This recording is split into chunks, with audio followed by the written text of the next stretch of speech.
Hi, welcome everybody. It's Mike Newton down here at Lytham Golf Academy. I've got a wedge test for this video, and I'm going to look at my current 54 degree Sandown. I'm going to put it up against a new Callaway MackDaddy 4 in the same loft, 54 degrees. Now, I've just recently done a review video of the MackDaddy, which I'll put a little link up and you can go and check that out. And I was really impressed with the spin numbers. Now, obviously some new technology here.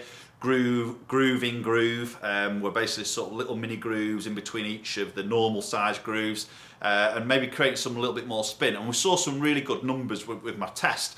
So that got me thinking, you know, obviously my wedges now are the Cleveland RTX 588, it's the Rotex 2.0.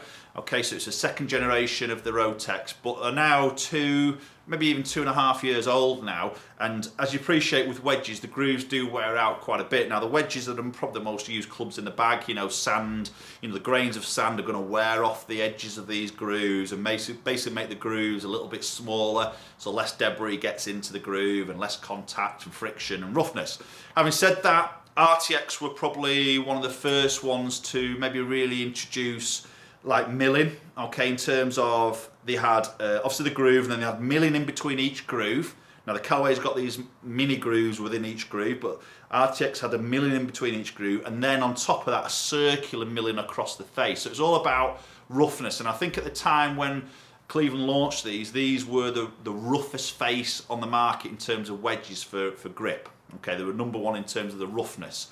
Now, obviously, technology's moved on with it in those 2.5 years, and obviously, Callaway have come out with this groove in groove. So I'm really interested to see, and I'm going to test these here. So obviously, grooves that are 2.5 years old against this one's literally just come out of the wrapper, so not even been struck yet. And we'll maybe see the difference here, maybe a bit more for you guys, because this is something I find with a lot of pupils I see through coaching, through fitting sessions, is the wedges have been in there for a long time. And I'm talking like 4 or 5.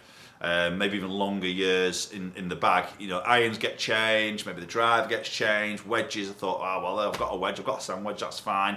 Maybe a little bit of an overlooked sort of club here, but really obviously important in terms of your scoring, getting control of that golf ball around that green. So this test here, be really interested to see how much more spin the new wedge creates, through a little bit of technology, but also freshness of grooves. And maybe give you guys a bit of an idea as to maybe how often you should be sort of starting to look at wedges and changing your wedges, obviously to keep the spin number up and get that control, that golf ball around the green.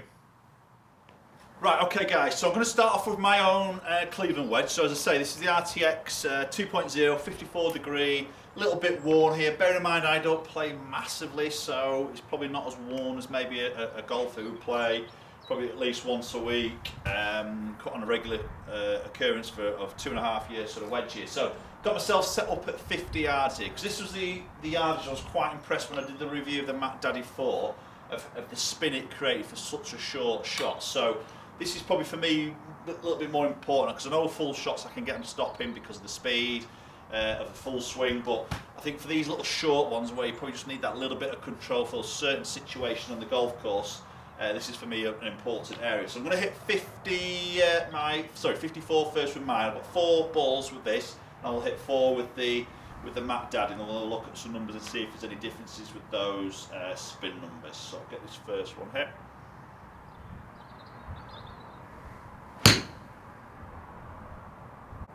So I've always been a big fan of the Cleveland wedges. For me, they do make very good wedges. The shape of it is very pleasing to my eye.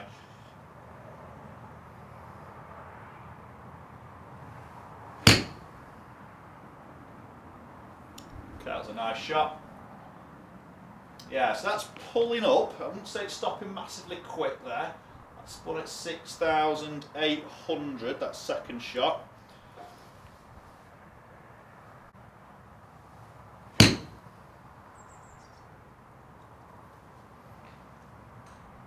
Again, not a bad shot, good distance control. Spun at 6,700.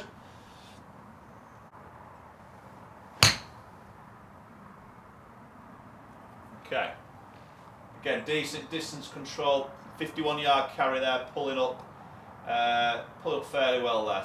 Just over 7,000 spin on that last one. So, there's 4 shots hit with the 54 degree. So we're going to move in my Cleveland. So we're going to move into the MackDaddy there and hit 4 shots with that. Then we'll look at some numbers. Right, sorry guys, I've just looked at the shots I've hit there. I actually missed the first shot I hit. I don't think I had it in the right area for GC2, so I didn't have the green light on, so it's missed the first shot, unfortunately. So I'm just going to hit one more, just to make sure I hit 4 shots here with my Cleveland one. So I'll just hit this last one quickly.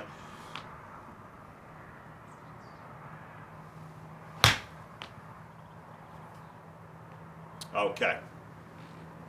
Ooh, a little bit strong on that last one, that carried at 61. Just pulled that a little bit. Spun at 6-1. Right, okay. Now we'll move on to the MackDaddy 4 and hit 4 shots with that club. Right, okay, so we've got MackDaddy 4 in our hands here. So again, 54-degree loft, same loft here. Obviously this is a brand new wedge. I've not even hit a shot with this. This is not struck a golf ball yet. It's fresh out of the wrap here because we've just received these down here at the Academy in our demo kit. So obviously we've got some new technologies I mentioned before, groove, which we're seeing a little bit more aggressive in the more lofted clubs in the MackDaddy 4s here.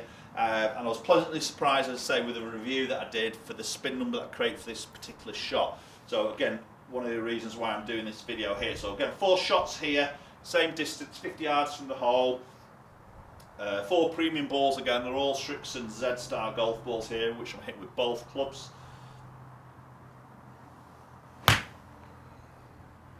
Feels really nice there. It's a little bit strong. Yeah, a tiny bit strong there on distance. It's a little bit more me than the club. Okay, that felt really nice, soft. That looks to be pulling fairly quickly there. I think definitely between those two there, the feel feels a lot softer, I think, with that MackDaddy against the Cleveland there. They're both non-forged, but a little bit of a softer feel, I think, with the MackDaddy there.